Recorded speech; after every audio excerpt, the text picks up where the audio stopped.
My name is Michaela Papich. I'm a second-year master's student at McGill University. This project was made possible by my supervisor, Gordon Bloom, Leah Catherine Domi, a professor at Cardiff Metropolitan University, and the 5 tennis coaches who partook in this study. This presentation is called Building Successful Coach-Athlete Relationships Using Interpersonal Skills and Emotional Intelligence.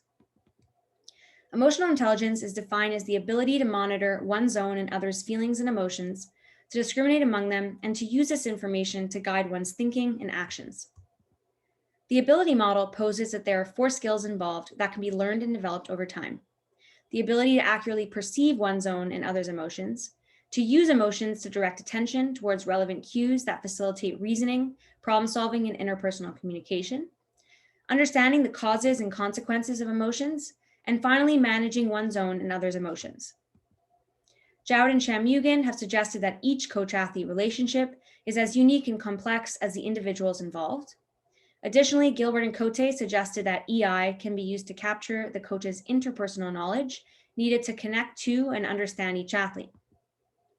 Thus, the purpose of this study is to explore how tennis coaches developed high-quality relationships through interpersonal skills and the use of emotional intelligence. 5 Canadian tennis coaches were recruited through Tennis Canada. They were currently coaching nationally ranked players and had been doing so for 5 years, and also had a reputation for being good at building solid relationships with their athletes. The coaches coached players who were 14 to 18 years old, and their athletes were currently training and competing at the national and international level. We engaged in 3 forms of data collection in order to provide rich insight into how these coaches navigated their relationships. They engaged in a semi-structured interview. They responded to 3 hypothetical scenarios describing an interaction between a coach and athlete, and had to explain how and why they would respond to the given situation. A follow-up interview was then conducted to further explore their written responses. I observed a training session with each coach and a selected athlete. However, due to COVID-19 restrictions, 3 out of 5 observations have been completed so far. A thematic analysis was used to identify themes across the semi-structured interviews and the story completion tasks, and today I will be presenting some of my findings. Coaches believed it was really important to take the time to learn to understand their athletes and find ways to read them. Julie said, "I have a good feeling and a good sense. After 30 years, I have a good ability to read my players. I think it takes time to develop that ability as a coach. I also think that it's part of having success in regards to the player relationship." Then Lee said, "You have to be able to read your player. For some coaches, it's a lot easier than for others, and they're going to be so much better at that personal, person-to-person aspect of coaching. That's such a big part of being successful as a coach." Once coaches found ways to understand their athletes and read their feelings, they explained why it was important to adjust their interpersonal approach. Charlotte said, "I start the training, I adapt with their responses, and keep taking their temperature. I take the temperature of their mental state and adapt if necessary. Throughout practice, I see how they're doing. If I feel like the temperature is getting too high, like it's going to explode, then we'll burst the problem." More specifically, Lee described how he adjusted his communication style depending on how his athletes were feeling. "I focus on that psychological aspect too. I respond to how they are feeling emotionally. What I'm going to say, how I choose to deliver my message, and when I'm going to say it is all going to be influenced by the athlete.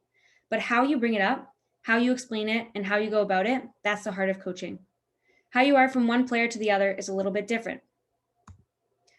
In my observed training session with David, I observed one athlete who was an Ivy League student who had come home during the pandemic, and the second athlete was a 15-year-old girl who had rushed from school to practice.